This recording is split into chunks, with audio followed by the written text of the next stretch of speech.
Irmãos, graça e paz. Eu estou com a máscara aqui porque eu estou desconfiado que eu estou ficando gripado, né? Mas espero que, pelo menos não veio com a força que eu imaginava que poderia ter vindo. Mas pelo menos poupa os irmãos aí de qualquer surpresa, né, durante a semana. Com relação ao tempo, fique tranquilo, viu, Gerson? Eu não estou com pressa.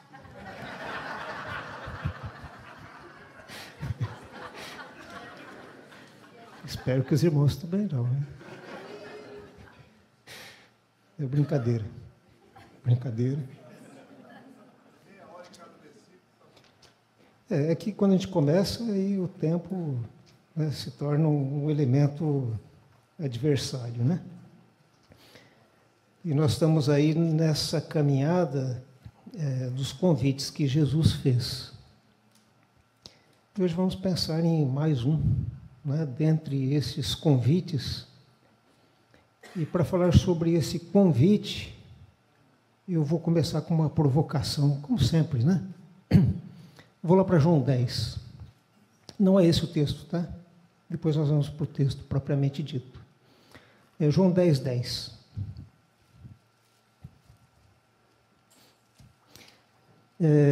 Normalmente eu uso a NVI. Eu vou ler João 10, 10 na versão do Eugene Peterson, que é a mensagem.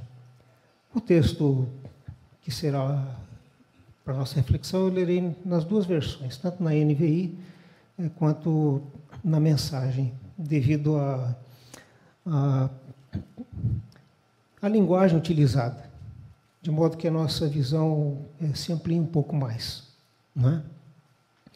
Mas lá no João 10, 10, nós lemos o seguinte, é Jesus quem diz: eu vim para que eles tenham uma vida verdadeira e eterna. Uma vida melhor e mais rica que qualquer outra com que tenham sonhado. Olha que bonito. Eu vim para que eles tenham uma vida verdadeira e eterna.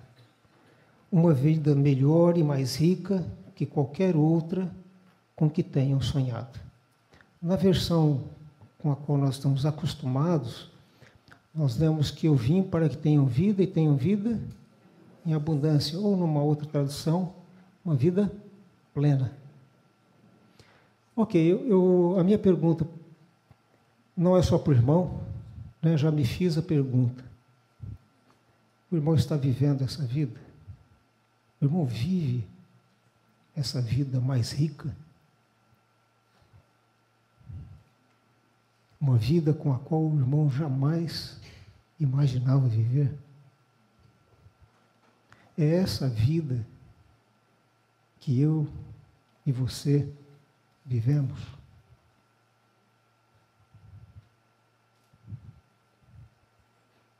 Você tem paz no coração? Você tem alegria no coração? Mesmo diante das adversidades, por mais difíceis, por mais desafiadoras que elas se apresentem,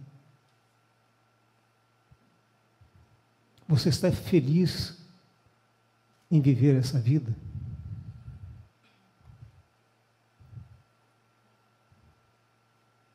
Porque Jesus promete uma vida diferente. E se nós não experimentamos isso em alguma medida, não estou falando em plenitude, não estou falando numa perspectiva de vivermos isso plenamente, completamente, porque isso não seria factível. Mas eu preciso me perguntar sobre isso.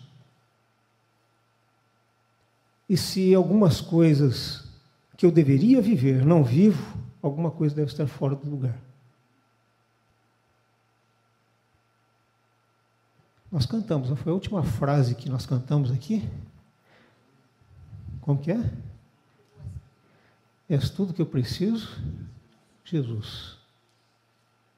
essa declaração faz perguntar, me faz, eu preciso de Jesus para quê? Para que eu procuro Jesus?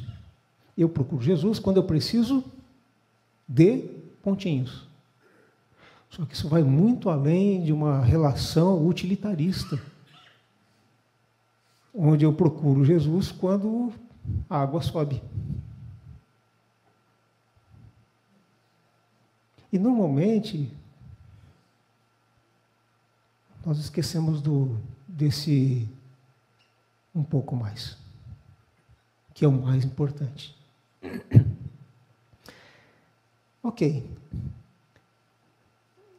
Diante dessas questões, que claro o irmão vai responder, diante de Deus, a partir das realidades da sua vida, daquilo que se passa no seu coração, nós vamos para o texto que nos desafia e que nos apresenta um convite. Mateus, capítulo 16, os versos de 24 ao 27.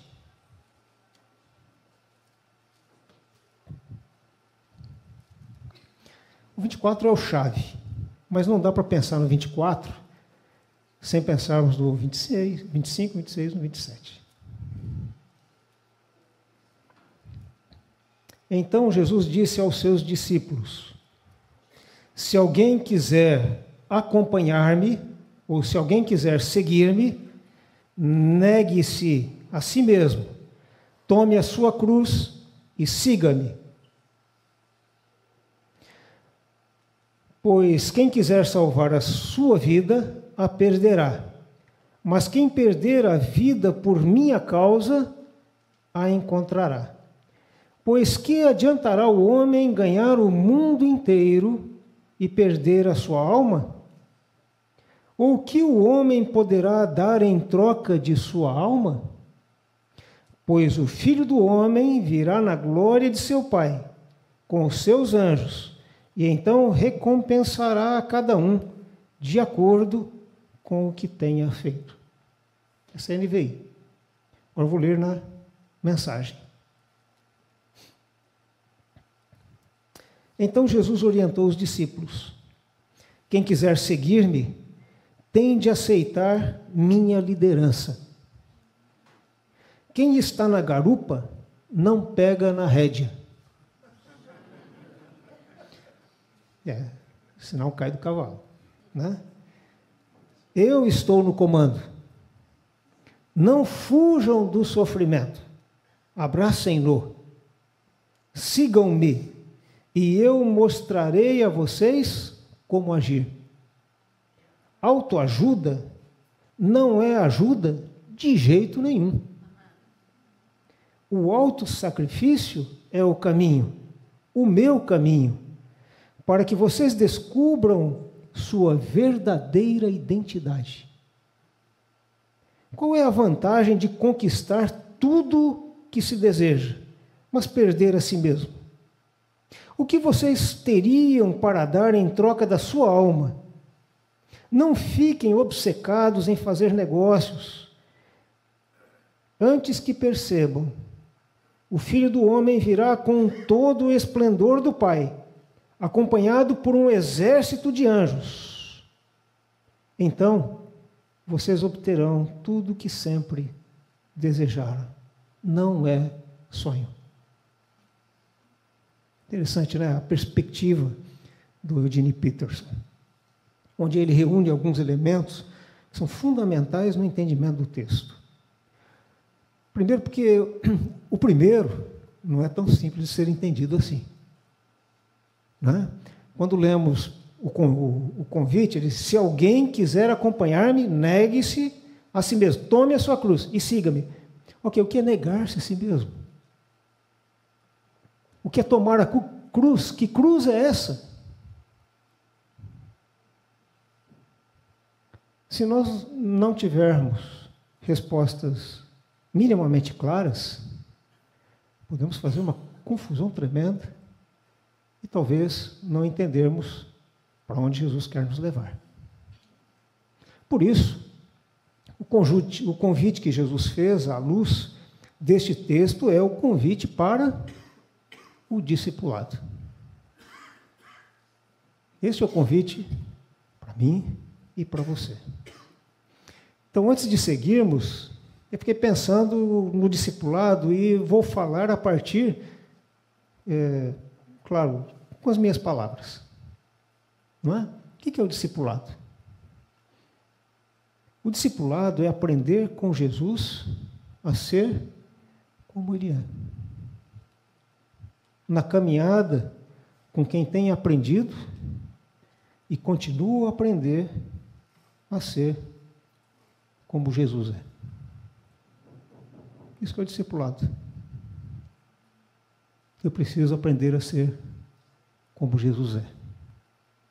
Mas para aprender a ser como Jesus é, eu preciso caminhar com quem tem aprendido com Ele nessa jornada. De modo que, na minha caminhada, alguém venha também aprender comigo o que tenho aprendido com quem está se parecendo cada vez mais com Jesus. Isso que é o discipulado. Isso, claro, enseja uma pergunta, em que me pareço com Jesus? O que há em Jesus que faz parte de quem eu sou hoje?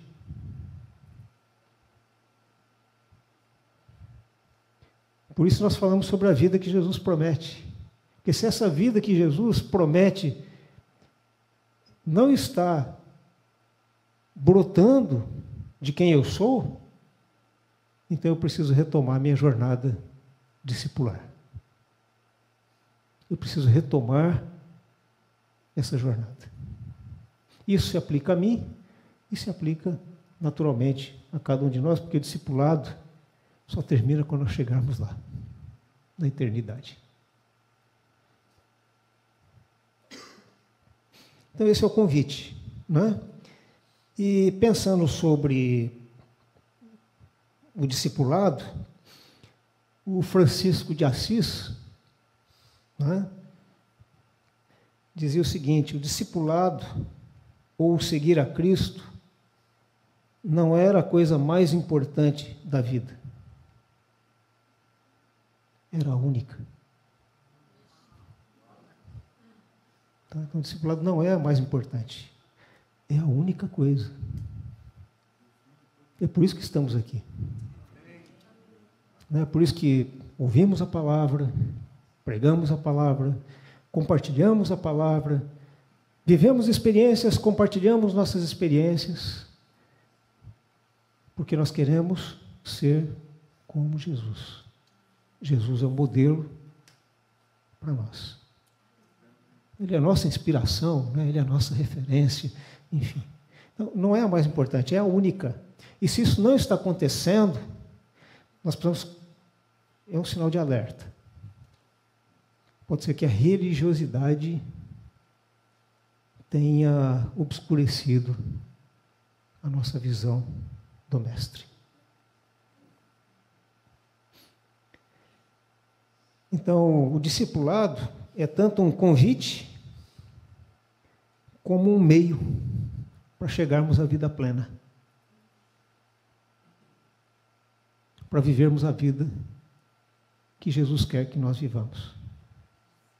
Não há como viver isso sem passar pelo discipulado. Ou há? Não. Este é o caminho. Este é o convite. Não é? Então, o convite de Jesus para o discipulado contém, neste texto,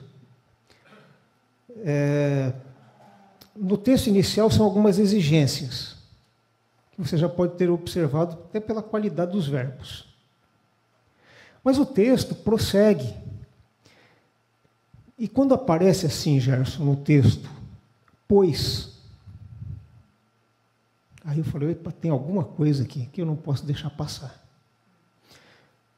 E nesse texto tem 3 pois. Três vezes. Então tem 3 coisas que eu não posso deixar passar. E eu preciso entender essas observações para entender o primeiro texto. Porque Jesus faz o convite, não é? Ele diz assim: se alguém quiser acompanhar-me, negue-se a si mesmo, tome a sua cruz e siga-me. E aí vem os pois. Ou porquanto. Essa conjunção muda tudo. Nos introduz num território onde eu preciso pensar sobre a minha vida, onde você precisa pensar sobre a sua vida.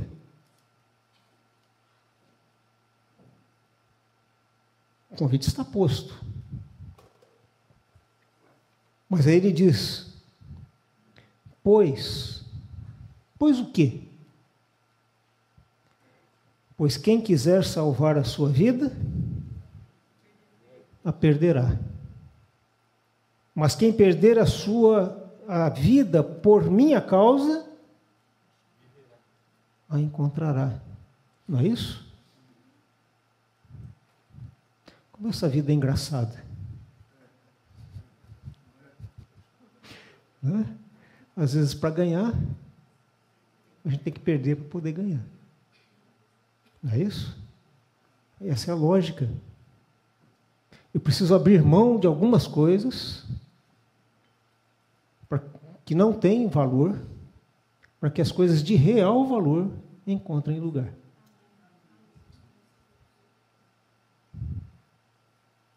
Você está disposto a perder, a abrir mão?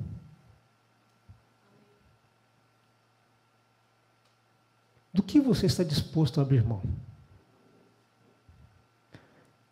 Há coisas que, se Deus me pedir, eu vou ter muita dificuldade de abrir mão. E eu imagino que o irmão também.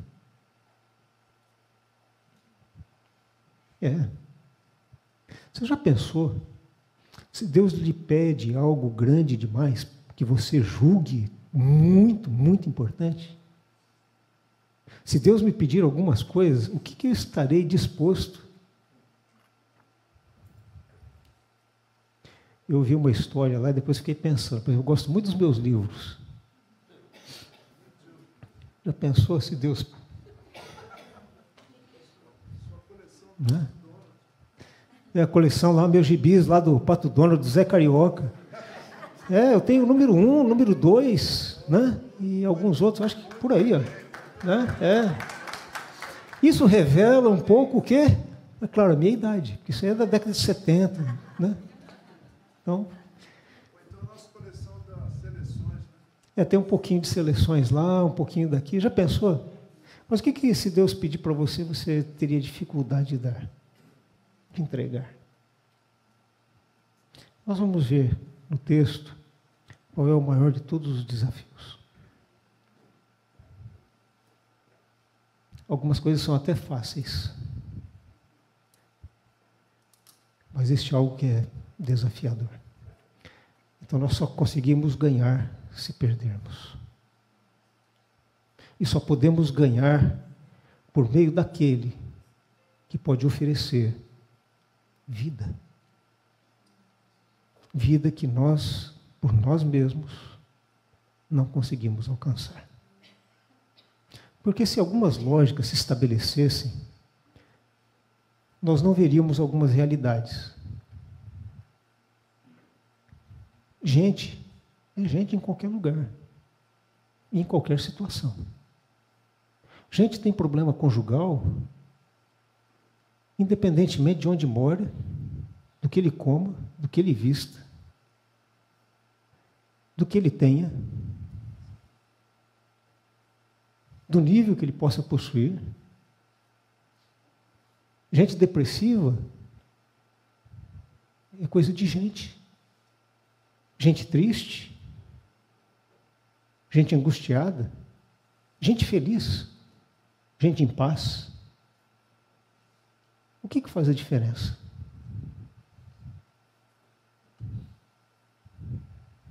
É por isso que Jesus veio. Que não faz diferença se eu ando de Fusca ou se eu ando de Porsche. Não faz diferença. Tem gente infeliz nos dois.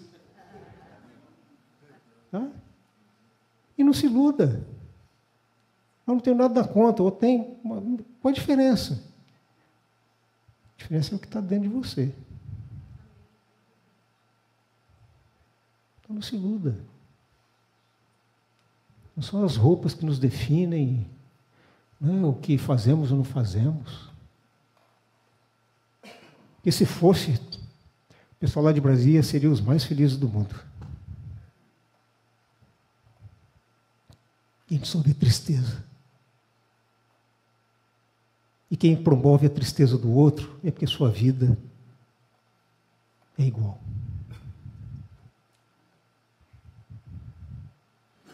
A gente feliz compartilha da sua felicidade. Gente infeliz compartilha do que tem. E Jesus muda radicalmente. Tá, então, você quer ganhar a vida? Esqueça. Mas quando nós perdemos por amor a Jesus, nós a encontramos.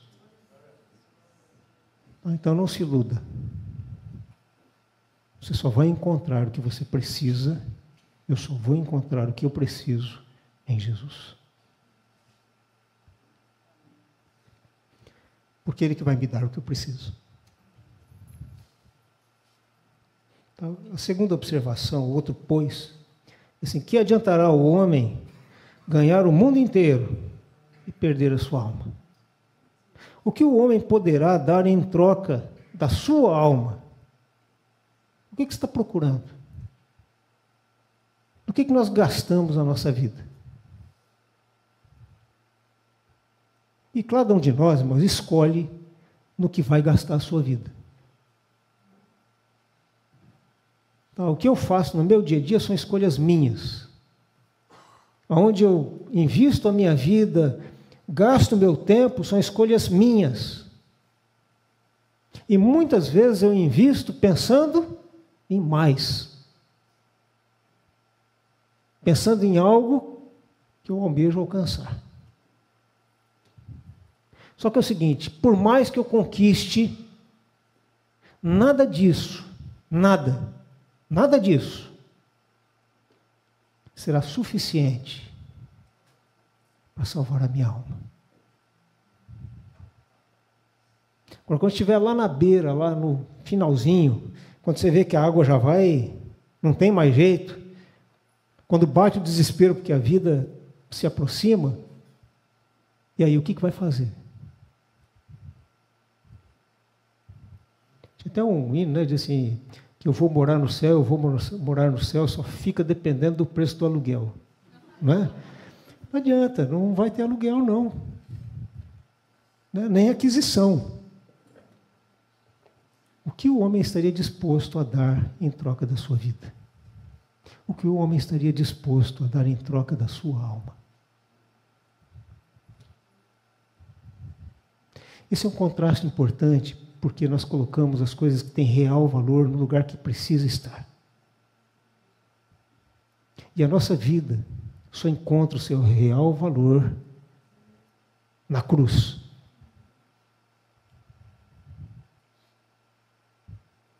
Só em Jesus. Satisfação só em Jesus.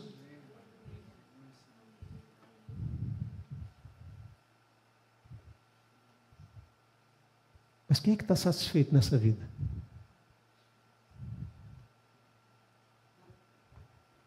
Nós somos eternos insatisfeitos, mas nós precisamos aprender com Jesus para chegarmos ao ponto de falar como Paulo, aprendi a estar contente, seja qual for a circunstância.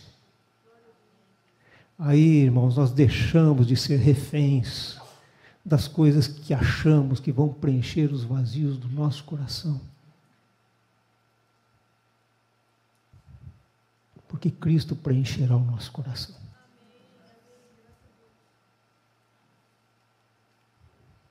E a terceira, o terceiro, pois o Filho do Homem virá na glória de seu Pai, com seus anjos, então recompensará cada um de acordo com o que tenha feito. A recompensa, irmãos. Quem anda com Jesus será recompensado.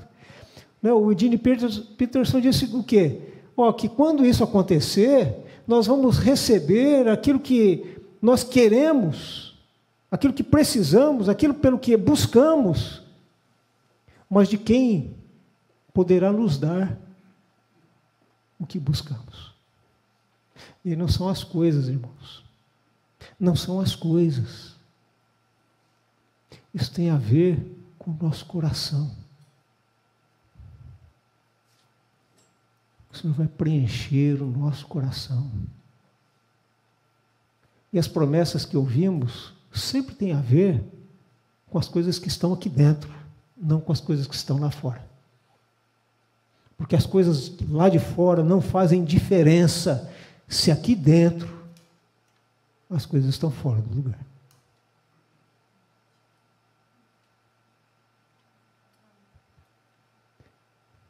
Aí eu acho que Jesus, depois de falar, falando isso, falou assim: você entendeu? Você me entende? Silas, você entendeu o tipo de reflexão que você precisa ter a respeito da sua vida? Você entendeu o que é importante? Você entendeu o que você precisa tirar da sua bagagem para eu colocar o que eu quero colocar na sua bagagem? Silas, você entendeu que a grande recompensa você vai receber das minhas mãos e não dos esforços das suas? Você me entendeu? Se você me entendeu, então meu convite vai fazer sentido para você. É por isso que esse pois é provocador. É por isso que esse pois incomoda. Porque ele me põe frente a frente com a minha vida e eu preciso olhar para ela e dizer: isso aqui não está certo. Isso está fora do lugar. Isso não está me levando aonde eu gostaria de chegar. Isso não está produzindo na minha vida o que Jesus disse que aconteceria. Se eu consigo olhar para a minha vida e perceber essas coisas, vamos para o convite. Se alguém quiser acompanhar-me, C, condicional. É um ato da nossa vontade. Ou seja, aceitar o convite para o discipulado é um ato da nossa vontade. É um ato voluntário. Isso que é voluntário. Você faz porque você, no exercício da sua vontade, decidiu fazer. Não é volitivo. Assim, quiser. Os rabinos aqui usavam essa expressão, né? Vir após mim. O que significa essa expressão, vir após mim? Se alguém quiser ser meu discípulo, até algumas traduções que obedecem essa ideia. Se alguém quiser ser meu discípulo, então essa é a primeira pergunta. Se você quer ser discípulo de Jesus, há um caminho a seguir. Mas Jesus vai respeitar a sua liberdade de escolha, mesmo já havendo conhecido Jesus. Ele vai respeitar se você não quiser segui-lo. Se você não quiser levar a sério essa caminhada com Ele, Ele não vai obrigá-lo a fazer isso. Jesus não me obriga. Mas se eu quiser segui-lo, há um caminho a ser percorrido. O problema da liberdade qual é? Eu sou livre até fazer determinadas escolhas. Dependendo das escolhas, eu permaneço livre. Mas dependendo das escolhas, eu abro mão da minha liberdade. Não é assim? Eu sou livre, por exemplo, até escolher um vício, por exemplo, seja ele qual for. Internet, bebida e outras coisas mais. A partir do momento que eu exerço a minha liberdade nessa direção, eu estou abrindo mão da minha liberdade. Então eu preciso saber fazer boas escolhas. E às vezes não fazemos boas escolhas. E aí achamos que somos livres. Não. Muitas vezes nós mesmos nos afastamos da liberdade para a qual Jesus nos convidou. Seguir a Jesus é permanecer livre. Porque até para segui-lo, nós exercemos essa liberdade para dizer: Senhor, eu vou te seguir. O problema é que as nossas vontades nos levam para muitas direções. E quando avançamos, não encontramos Jesus por onde passamos. Então pense bem. Não é? Porque no exercício da nossa vontade nós precisamos reconhecer que Jesus está no nosso caminho. Porque Ele é o caminho. Então precisamos estar com Ele. Mas eu preciso reconhecer, estou caminhando, o Jesus está comigo nesse caminho. Ele aprova, é isso aqui, estou seguindo, estou indo após Ele. Mas às vezes nós o perdemos de vista. E isso é perigoso. Não é? Então, o primeiro aspecto, irmãos, é que nós precisamos exercer este ato da nossa vontade e dizer: eu vou seguir a Jesus. Se alguém quiser ser meu discípulo, eu quero ser discípulo de Jesus. Eu quero ser como Jesus. Esse é o alvo da minha vida. É para isso que Jesus nos chama. Isso é discipulado. Não é acomodar o Evangelho à nossa vida, mas é acomodarmos a nossa vida ao Evangelho.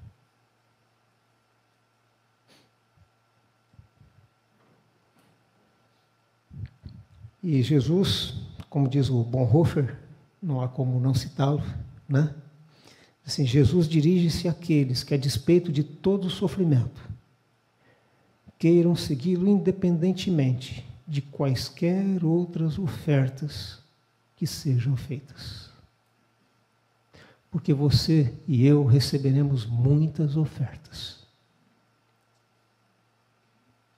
E quando eu digo: Senhor, eu quero te seguir, é o seguinte: eu vou te seguir até o fim. Por mais interessantes e convidativas que possam ser as ofertas que a vida me apresente. Primeiro, porque eu sei quem é Jesus. E eu sei para onde Ele vai me levar. E eu sei que nele eu encontro o que eu preciso. Por mais difícil que seja. Aliás, a vida não é fácil mesmo. Ou é?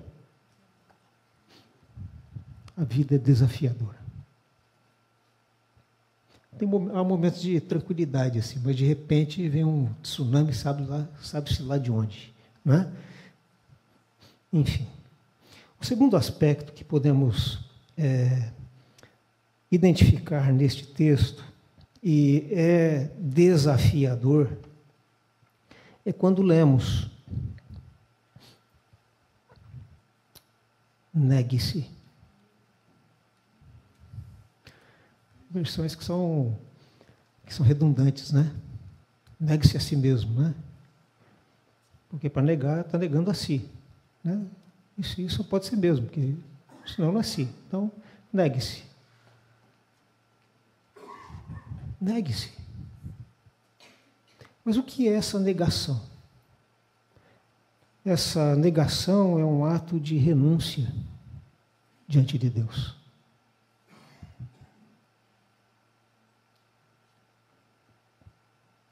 É uma renúncia ao nosso eu. Mas como disse alguém, você já encontrou alguém sem eu?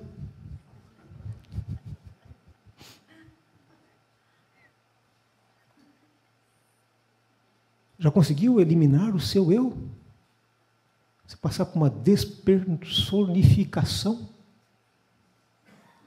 cair num buraco negro da existência, né, e ser absorvido não sendo mais nada? Ainda outro que diz que há vários eus. E eu comecei a ficar preocupado com isso, né, porque tem o eu pai, o eu marido, o eu filho, o eu irmão, o eu pastor, o eu corredor, o eu estudante. Eu falei, rapaz, é muito eu. Eu, hein? É. Falei, rapaz, esse negócio não vai dar certo. Eu não dou conta de um, né? O que dizer, né, dessa confusão toda? Eu preciso simplificar as coisas, né? E uma das expressões mais bonitas com relação ao eu, e que revela essa dinâmica, essa profundidade, é Paulo. Lá em Gálatas 2:20, que diz assim, que estou crucificado com Cristo.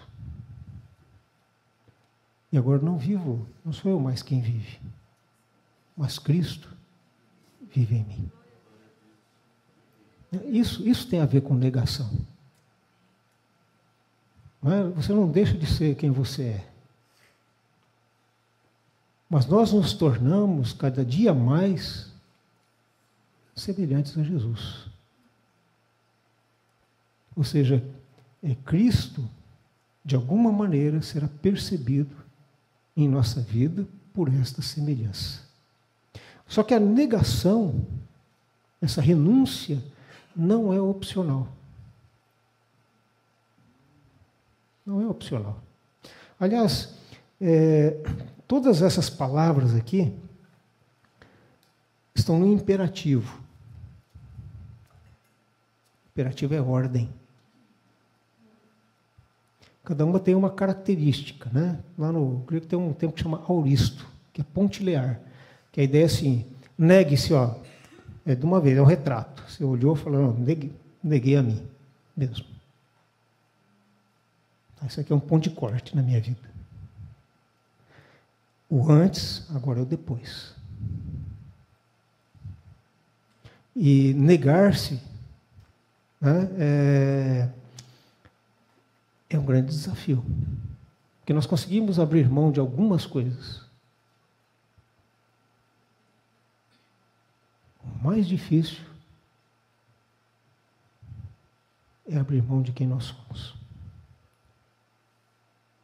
É nos permitirmos a mudança que Jesus quer promover. A nossa maior resistência está nesse ponto.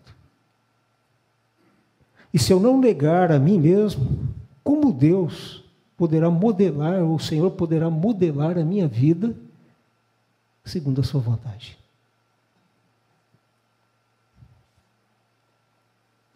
Então há áreas da minha vida que eu digo, Senhor, aqui não. Nessa área eu sou Senhor. Aqui ninguém mexe. Aqui eu faço as coisas do meu jeito. Aqui eu sempre fiz assim e vou continuar fazendo assim. Nem Deus tem acesso. Então eu preciso entender a importância de eu me negar. Ou negar a mim aquilo que contraria o que Deus quer fazer. Essa é a questão. Essa é a dificuldade. E aí nós permanecemos como estamos ao longo de décadas. Eu consigo identificar coisas na minha vida que eu já estou chegando nos 60 mesmo, já são 6 décadas, há coisas que me acompanham há muito tempo. Existem hábitos que estão tão arraigados, que já se fundiram aqui no meu DNA. Mas eu preciso falar, Senhor, muda o que precisa ser mudado. Mas para isso eu tenho que passar por esse processo de abnegação, de negação do meu eu, e deixar Deus se afirmar na minha vida, Deus afirmar a sua vontade, os seus planos, os seus ideais na minha vida.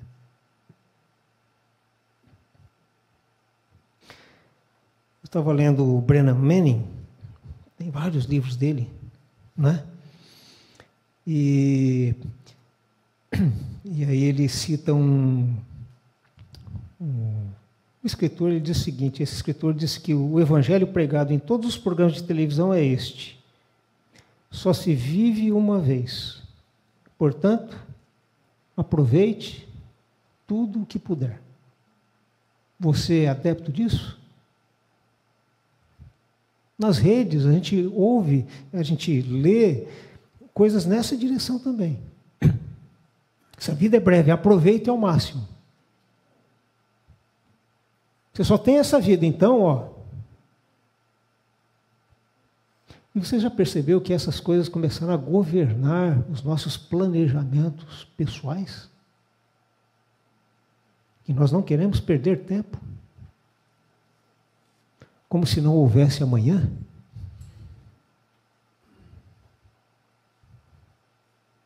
E entramos numa onda consumista de serviços e outras coisas que nós julgamos que são essenciais para a nossa existência. Ele até diz uma coisa, né? Ele diz assim, é uma declaração sobre teologia. É teologia de má qualidade, da pior qualidade. Isso aqui é teologia estragada. E aí ele diz algo que nos faz pensar, ele diz assim, a simplicidade de vida do cristão é prova de aquele que encontrou o que procurava, que tropeçou no tesouro escondido no campo. Fantástico. A simplicidade é a prova de que nós encontramos. Você encontrou? Que Jesus era simples. Simples de tudo. Ele não tinha onde reclinar a cabeça. Até eu vi, alguém comentou, tem um intérprete aí que disse que Jesus tinha uma casa, né? Na praia ainda, né? Ele disse que ele não tinha onde reclinar a cabeça. Que triste. Esse foi o comentário lá do café. Agora que eu lembrei. Boa, né? A gente vai aprendendo nessas trocas. A simplicidade denuncia que nós encontramos o que procurávamos. Por isso que é um escritor que diz assim, que a simplicidade é quando o coração busca uma única coisa. Podíamos reformular. Simplicidade é quando o nosso coração busca uma única pessoa, Jesus. O Agostinho, para não deixar o Agostinho de fora, já falei dele, né? Não, falei do Francisco, agora eu vou falar do Agostinho. O Agostinho disse o seguinte, nesta vida pode haver apenas 2 amores. Por C.S. Lewis são 4, né? Mas o Agostinho disse assim, nesta vida só podem existir 2 amores. Amar a Deus até esquecer de si, ou amar a si até esquecer e negar a Deus. Forte, né? É. Amar a Deus até esquecer de si. Isso é o negar-se. Ou amar a si, até se esquecer e negar a Cristo. Né? Negar-se. Quem nós amamos mais? Porque é esse contraste que Jesus está estabelecendo. Enquanto eu me amar mais do que amar a Deus, Deus não ocupará o lugar que Ele precisa ocupar na nossa vida, né? Na minha vida. Eu acho que o desafio aqui é escolher a quem amar. Então, escolhei hoje, pois, a quem amar. Eu, porém, escolhi amar a Jesus, né? Parafraseando Josué, né? Numa perspectiva diferente. Ok? Ainda bem que no começo eu falei que eu não estava com pressa, né?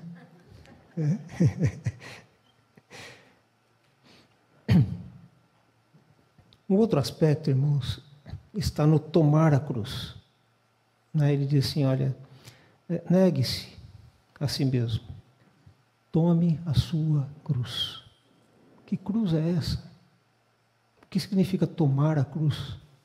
Essas são as perguntas que ficam rondando na minha cabeça. Né? Falei assim, peraí, eu preciso saber o que é esse negócio aqui, porque senão eu vou tomar a coisa errada. Não é? Mas o que é? Qual é essa perspectiva? Não é? E aí, pensando sobre isso, eu diria que o convite ao discipulado, ou a resposta a esse convite, é um ato consciente.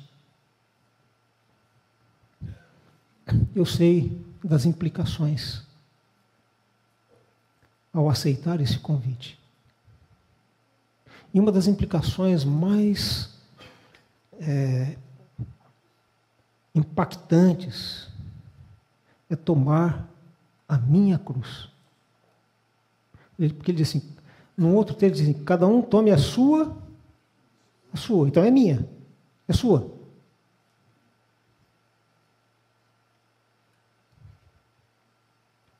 E se é minha, eu que tenho que carregar.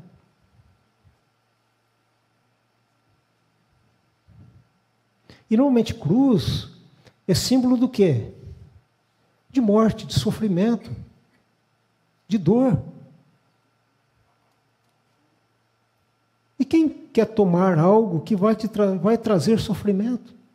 Ou vai, por estar associado a isso? É claro que ninguém vive. E eu fiquei falando, mas peraí, eu posso tomar minha cruz, mas quantas vezes eu já tomei a cruz e eu não sofri por ter tomado essa cruz? Eu não sofro o dia todo dia. Eu posso sofrer eventualmente, dependendo das circunstâncias. Então, peraí, essa ideia talvez seja um pouco mais ampla, embora isso esteja também presente. Mas tem dia que eu não sofro. Eu acho que eu passei a maior parte da vida sem sofrer algo tão intenso assim. Eu acho que com os irmãos talvez deva ser algo meio parecido. E os sofrimentos que me pareciam muito mais intensos não eram tão intensos assim, ao ponto de ameaçar a minha integridade, enfim. Então, que cruz é essa? Não é? O que ele está considerando?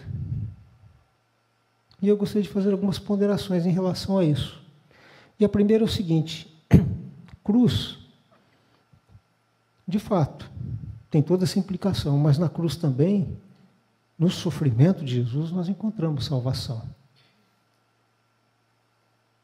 Porque Jesus foi à cruz por causa disso.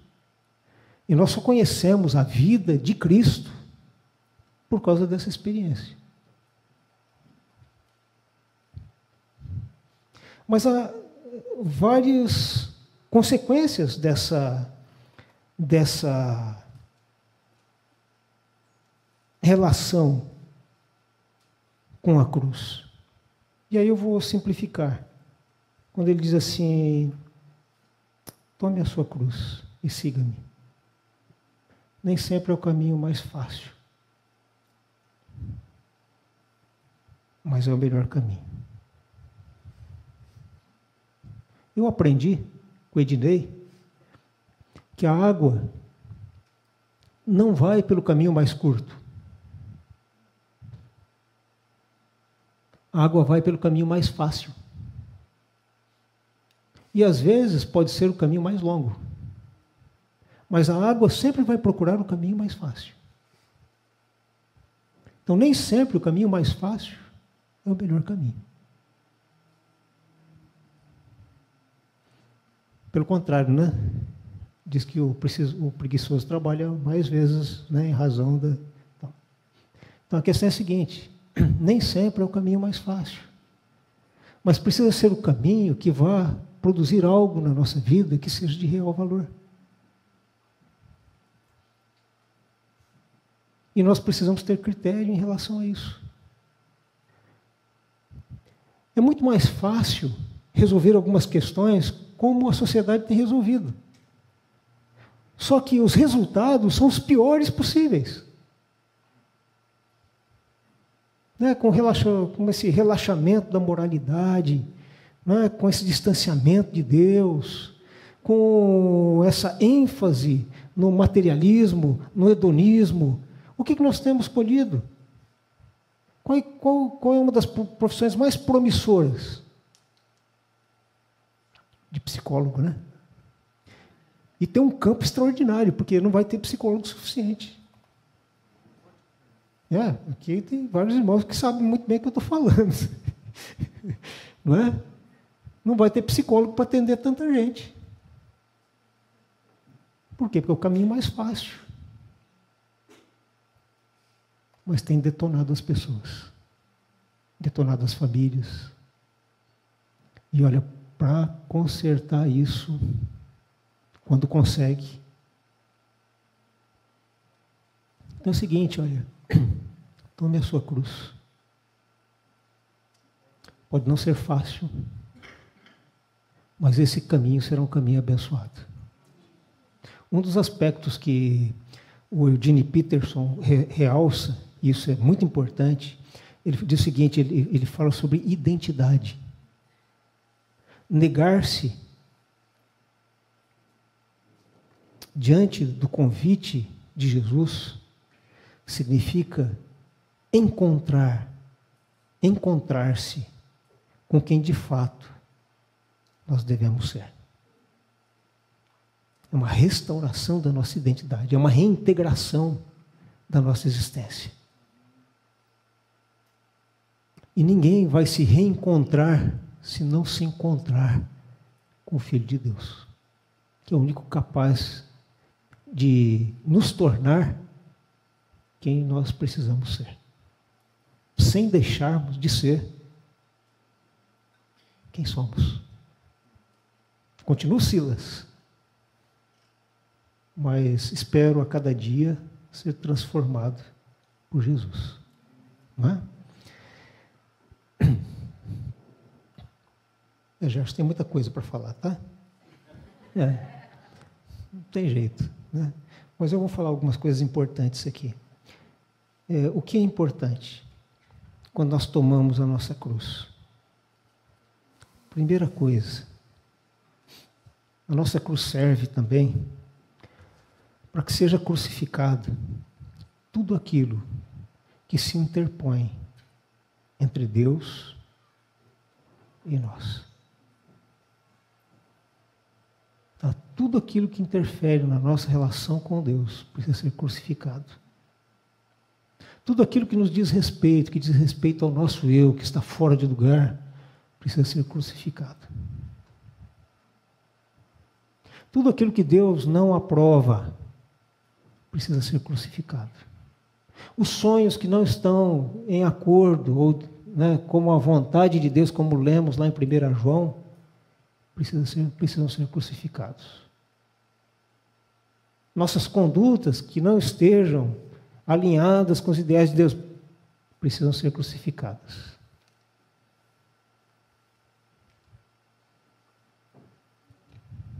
Tome a sua cruz.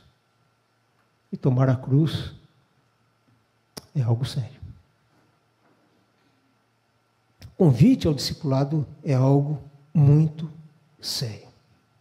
E é um ato consciente, por quê? Porque diante das dificuldades, do sofrimento que possa vir, nós decidimos permanecer firmes, permanecer fiéis. Por isso aqui hoje faz toda a diferença, irmãos. Não importa o que aconteça, nós tomamos uma decisão ao seguir a Jesus, vou permanecer firme até o fim. Eu vou permanecer fiel a Jesus até o fim. A gente lembra até de Apocalipse, né? Ser fiel até o ponto de morrer por Cristo.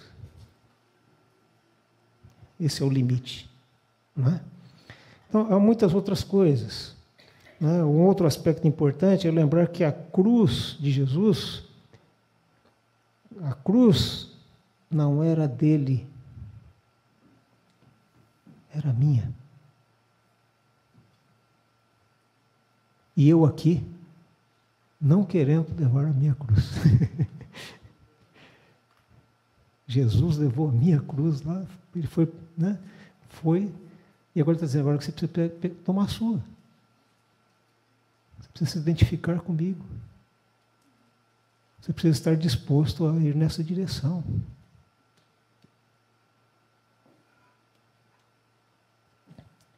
Então, queridos, é um convite ao discipulado, a seguir a Jesus, a irmos aonde Ele for.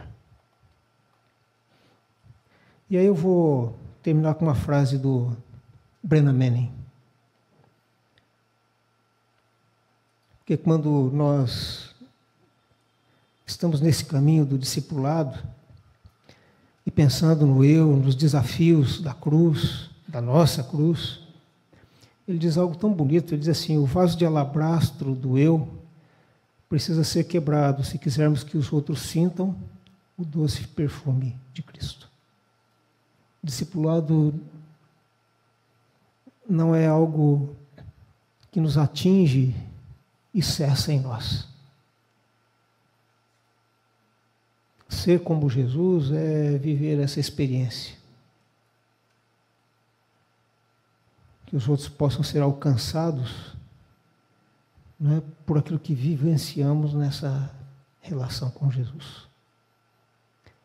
Então, o convite precisa ser ponderado, mas lembrem-se, é um ato da nossa vontade. É um ato de renúncia. É um ato consciente, mas é um ato marcado pelo compromisso com o Senhor. Que Deus nos ajude nessa jornada, que é tão desafiadora, mas encontraremos, durante a caminhada e ao final dela, a vida plena que Jesus nos prometeu. Tá? Que Deus abençoe os irmãos.